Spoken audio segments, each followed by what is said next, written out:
What happens when someone has choice in how they give birth? What happens when someone knows their birthrights? A lot of my autonomy was taken from me because I was in labor, because I was a woman in labor, and was really open to being manipulated by scary things that people said to me. There wasn't anybody kind of advocating for that, and I didn't know that I needed an advocate. I was really panicked about the thought of giving birth again. Not about being a mother again, not about having another baby, but really specifically about how powerless I felt in that time and kind of the trauma that I experienced. He's my first, and 6 months after my cesarean, I started thinking about my next child and how I did not want that experience again. In fact, I started hyperventilating in my car, and that happened a couple times. And I was like, I do not want to have a cesarean. Like, I do not want that experience.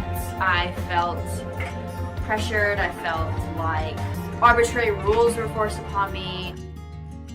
I think we do labor and birth well here. I think we have a wholesome and healthy population.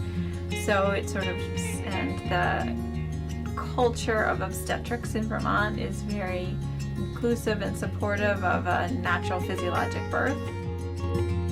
Gentle landing is where I had my entire prenatal care for my second. At 4 o'clock, my water broke in the tub. I must have slept or something because the time flew by. And so my water broke, I immediately called my midwife. And after my midwife, I called my doula. You should go get Mikey, we should go to the birth room. Things happened very quickly. My doula arrived an hour and a half later at 6 o'clock. My photographer best friend arrived around the same time, and then Elizabeth arrived at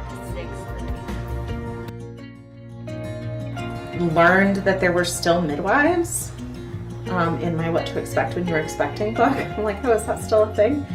And I found a midwife and had a home birth with my second, and it was the care leading, the prenatal care was really transformative to me as a mother, certainly, and even I would say as a person. Just the way that I regarded myself as a participant to my healthcare instead of just a passive recipient. I think that the quality of care that's provided here at home, at the hospital, is all subjective based on the perspective of the person who's receiving the care and what's important to them.